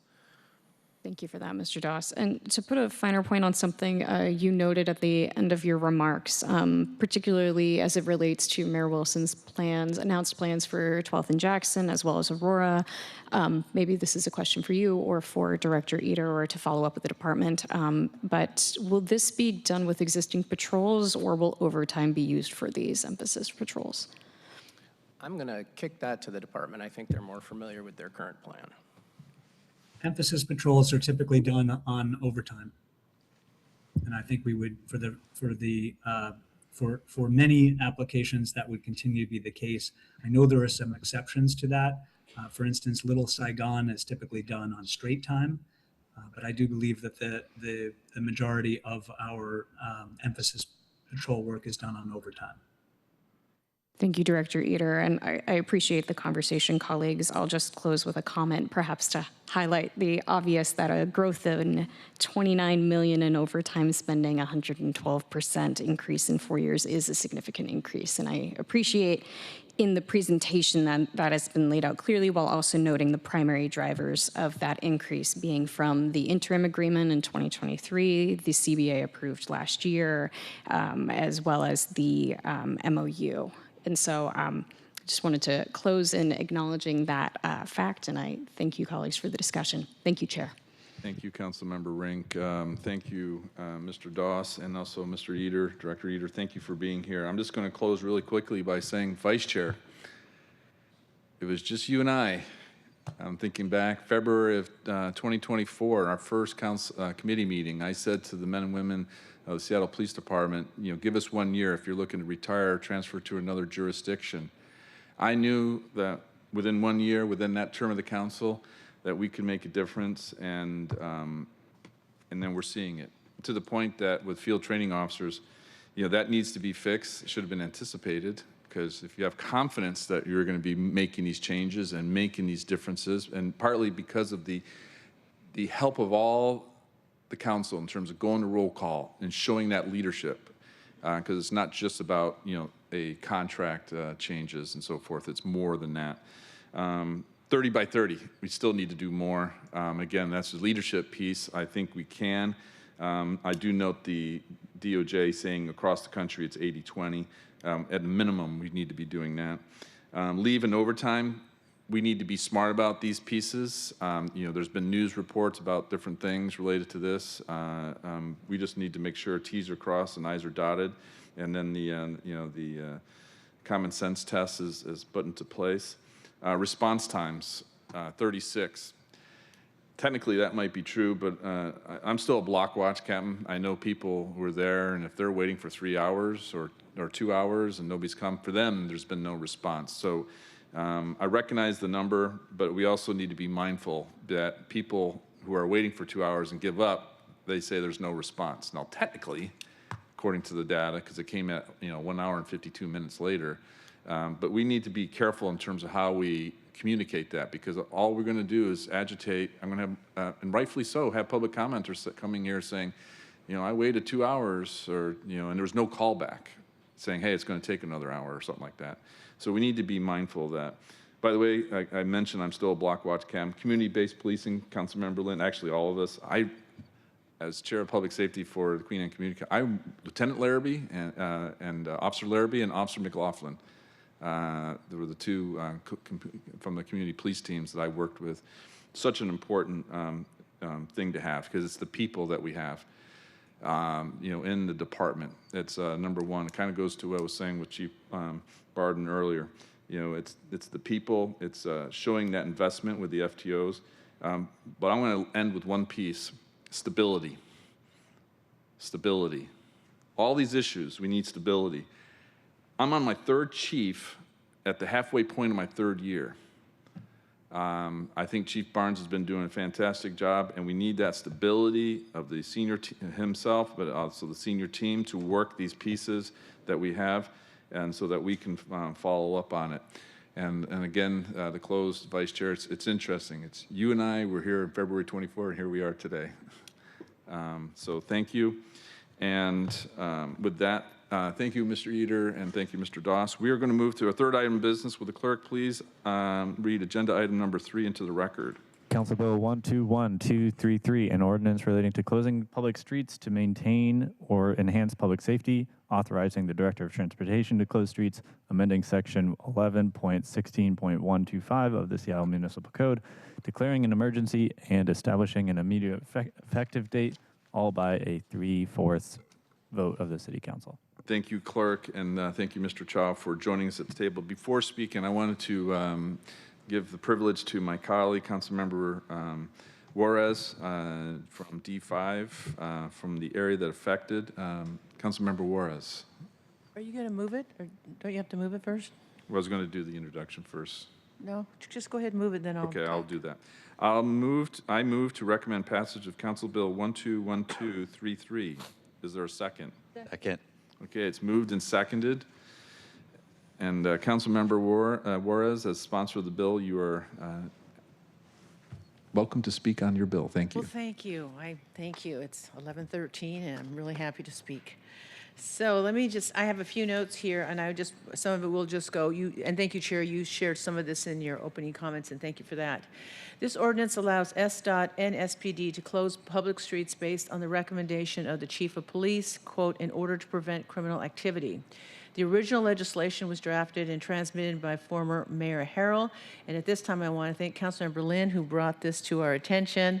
Councilmember Lynn, thank you so much. This is a great example of shared leadership, and I really appreciate that you stepped forward and helped me out here, and then we move forward on that. We've been working with City Attorney Evans, Council President Hollingsworth, and of course, co-sponsor Councilmember Saka, and of course, our chair, Councilmember Kettle. I'm going to quickly go over, for the record, the community support and events timeline. Our neighbors saw an 8% increase of gun violence in the month of May. Recent shootings have taken place further into neighborhoods as crime-related vehicles park and wait in neighborhoods rather than Aurora itself. Neighbors held public safety meetings and walks with city officials and called for the streets to be shut down. Neighbors blocked the streets with planters between May 24th and 28th, and there was a reduction in activity and shootings on those streets during that shutdown. However, on May 28th and 29th, the mayor's office removed the planters, installed slowdowns. I don't know why they're called slowdowns, but okay. In any event, the shootings returned May 30th to June 1st.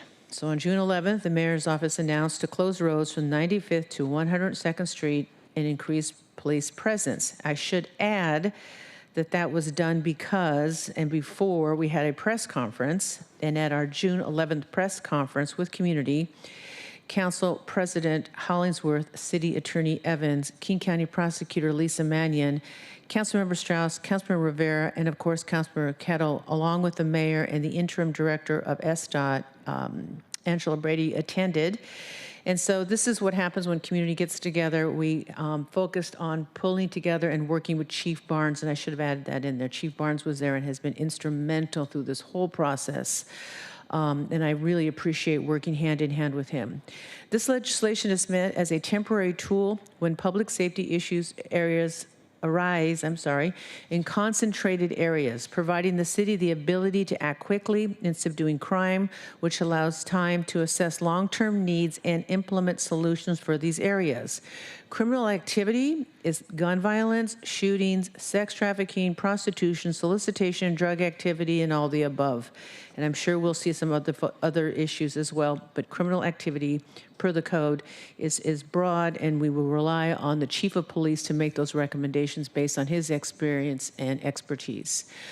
I want to make clear that SDOT and the mayor's office has always had the authority under our city charter, Article 4, and specifically under Article 5, to direct such actions. In the charter, we are all, including the mayor and city council, to protect and enhance the health and safety and general welfare of the people.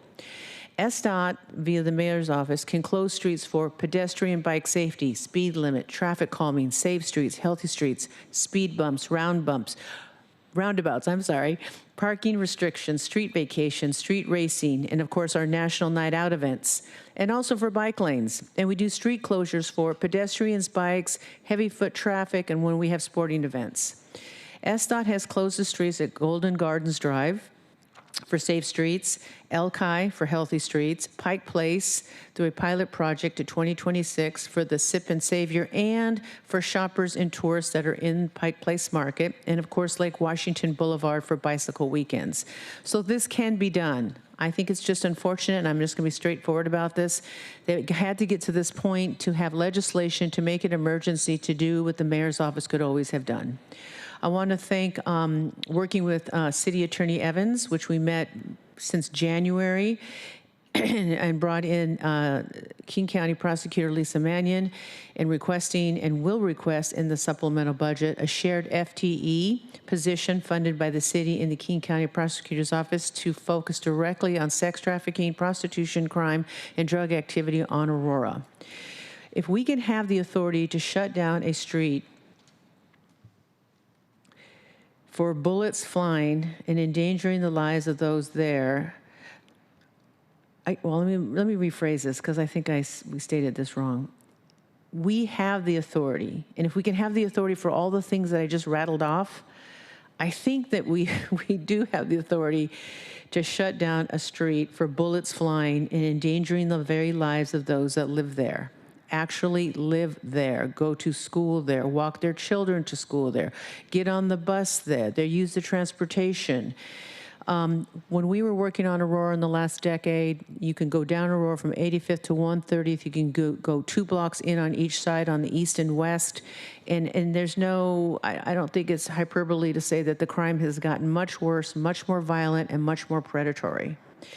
I also want to thank all those folks and community members that stepped forward, that marched, that have attended public comment. I want you to know that, yes, fear is contagious, but what is more contagious is courage. And I know a lot of you reached out to our office, and I want to thank all my colleagues for working with us. And for those of you that think that this is something about, more police, or we're over-policing, or we're militarizing, we're not. We're saying that we took an oath when we were elected for the public safety of this great city, and we're saying that there are hot spots in this city, including Little Saigon, what we see every weekend on Beacon Hill, Capitol Hill, 12th and Jackson, 3rd downtown, and Aurora, where we have cameras, where these communities have asked for cameras. And I'm going to say it again, those are our children being shot. The children and women that I see being trafficked, and the issues that we focused on with missing, murdered Indigenous women and girls are brown and black girls between the ages of 12 and 16. They look like me. So again, I've said this before and I'll say it again, you can always judge a society about how they value their women and their children. I am not going to politicize this issue. This is about having officers at the ready, working with CARE, which came out of post-2020, and I'm glad Chief Barden was here, and our work with her, and that we have a community response. So this isn't just about, let's hire more police and go arrest more people, that there's a prison to pipeline thing. That's not what this is. This is just pure common sense. And so regardless of how we got here, we're here. And so today I'm asking my colleagues and thanking Councilmember Kettle as Chair of Public Safety to bring this legislation, get it passed, and then really work with the SDOT and the Mayor's office to look at some permanent solutions that I've seen in other neighborhoods to protect the neighborhoods and the communities and the schools along Aurora. Thank you, Mr. Chair. Thank you, Councilmember Juarez. Yes, final and comprehensive solutions. So important, so thank you. Vice Chair. Thank you, Mr. Chair. Would actually, might I suggest we get a quick overview from central staff at the table before we? Yes, I'll have some you. comments after that. Thank you. Oh, I didn't know I was supposed to do that. Go ahead, Kelvin. Thank you, Council Members. Calvin Chowlett, Central Staff. Thank you for the reminder. The sponsor described the legislation in some detail. I'll just highlight a couple items that to just fill out some of the details. The legislation does make changes to the Seattle Municipal Code, which previously already allows the SDOT to close alleyways at the recommendation of the Seattle Police Department. This would extend that same authority to the streets. You could argue that that authority was eligible already under other provisions of the law. Oh, I will argue that. It was. I looked at the law. And I looked at the charter. So let's go. The legislation is proposed as emergency legislation, so it will require a 3/4 vote of the City Council, and it will become effective immediately upon the signature of the mayor. And there is a segment that declares the findings that makes that an emergency as well. Unless there's specific questions, I'm happy to support the council in its discussion. Thank you, Calvin. Okay, any questions? No, I just want to thank Calvin. I'm sorry I jumped the gun on that, Cal. Pardon the pun. Thank you, Calvin. And Councilmember Lynn, too. Vice Chair, before I go to Councilmember Lynn? Yeah. Vice Chair. Thank you, Chair. First off, I want to start by thanking the bill's sponsor, Councilmember Juarez. Very well said, by the way. I almost wanted you to scream it louder so they can hear you all the way in the back, but no. Very well said. Really appreciate your comments there, but more importantly, appreciate your leadership. I couldn't agree more. This is an example of shared leadership, which is why I also want to thank Councilmember Lynn for all his work and efforts to kind of daylight this opportunity for us. Councilmember or Chair Kettle for holding it in committee and expediting this in his committee here today. I will obviously be voting in favor of this council bill, which would allow the director of SDOT to close streets for the purposes of preventing criminal activity. This vital piece of legislation aligns perfectly with our ongoing efforts to improve safety across our transportation ecosystem. And as chair of the council committee that oversees transportation policy in our city, I strongly support this piece of legislation. And it also represents a willingness on behalf of the city to take innovative measures to be responsive to community fears and concerns. And also say that I couldn't agree more, again, with your comments a moment ago, Councilmember Juarez, because I think the authority, it didn't need to be expressed. It was already strongly implied under existing authorities at the charter and ordinance level. But this makes crystal clear. We had pre-existing authority to close streets to protect our most vulnerable users of the road. Elki Healthy Streets is one example.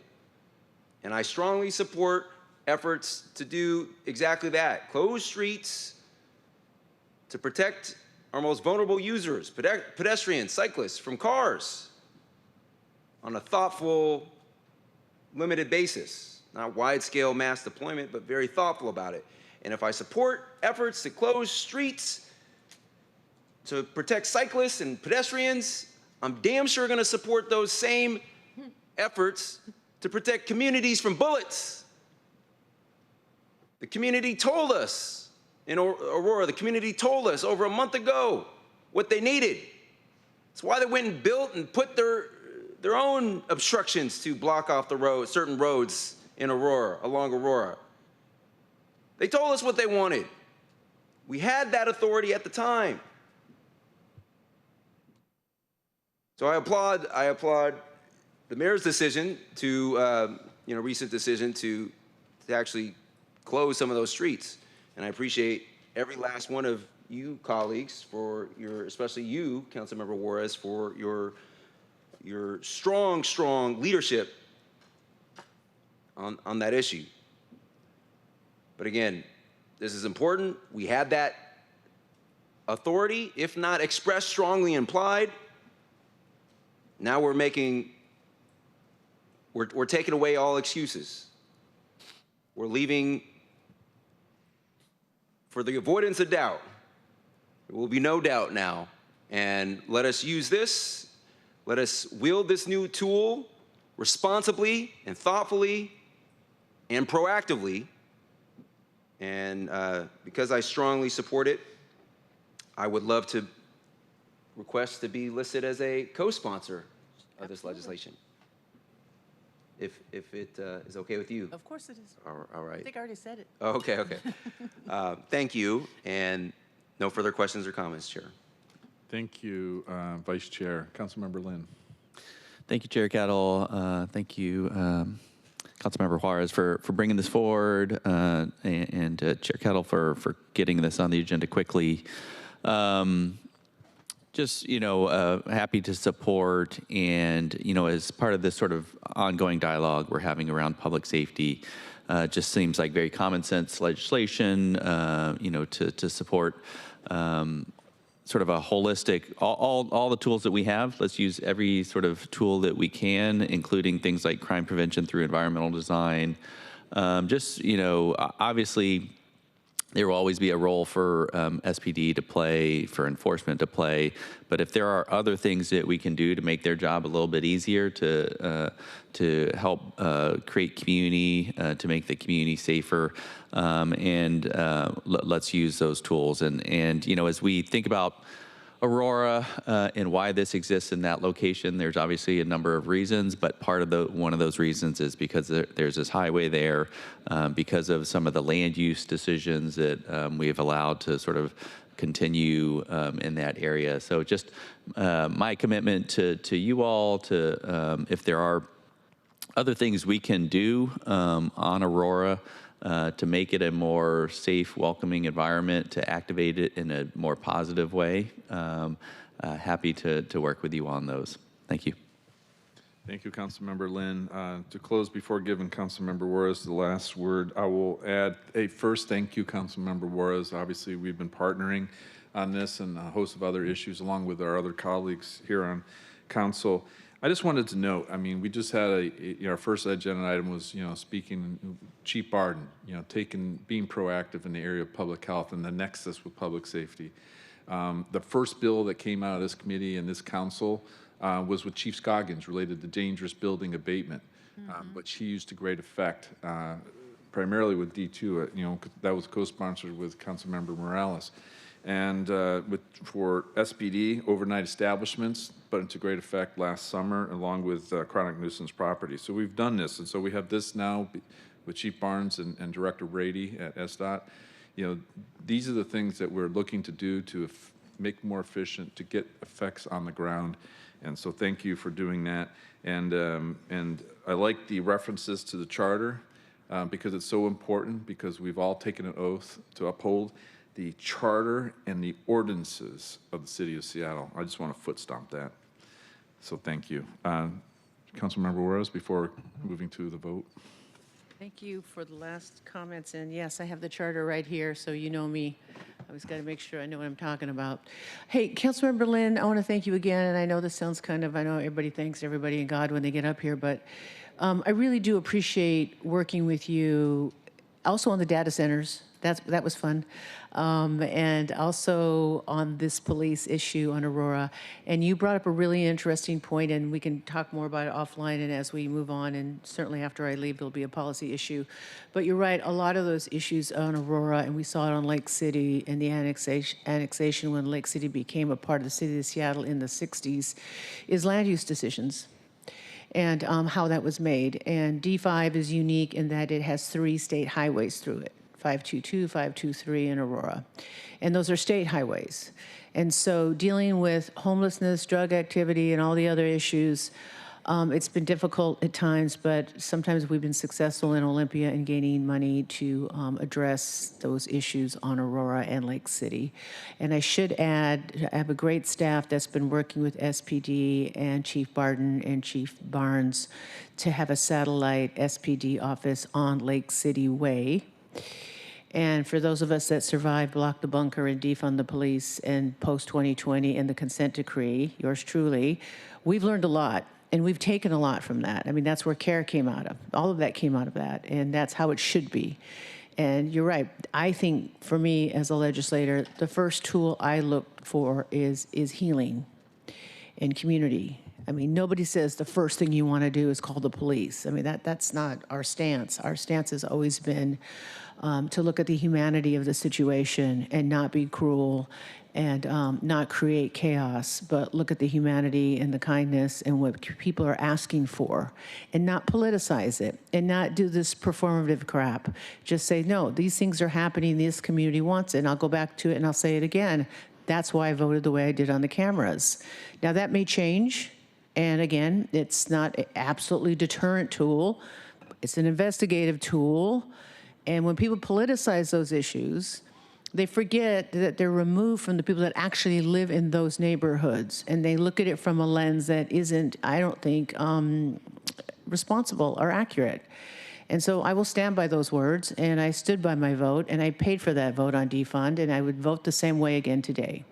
So with that, I also want to thank the leadership of Councilmember Kettle as someone who's gone through 2 governors and 4 mayors and 4 chiefs of police, and watching the arc of how we've changed as a city, at least in this last decade, and how we approach crime and the underlying issues that cause crime. And you know what, quite frankly, it's poverty. If you don't interrupt that poverty cycle, then people have other means to try to live. And that's just basic. And so that's where we look at first. And that's why I think we're such a good city in the sense that we're a sanctuary city.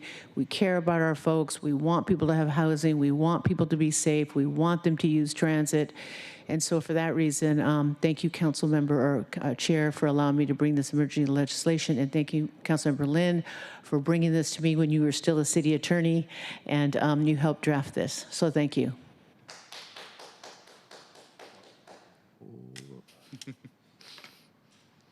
Let's get the vote done first. Will the clerk please call the roll on committee recommendation to adopt Council Bill 121233? Councilmember Juarez. Aye. Councilmember Lynn. Yes. Councilmember Saka. Aye. Chair Kettle. Aye. There are 4 in favor and none opposed. The motion carries, and the committee recommendation that the council bill be adopted will be sent to the June 30th city council meeting. Now you can clap. Now you can clap. Okay. I do. So, by the way, thank you, and representatives of the community. It's really important here in Chambers, here in City Hall generally, or on a march on North Aurora. I really appreciate that. And thank you for going to that, too. Thank you, Councilmember Kettle. You were there that night. Yes, of course. And so now, we have reached the end of today's meeting agenda. Is there any further business to come before the committee before we adjourn? Seeing none. Hearing no further business to become before the committee, we are adjourned. Thank you.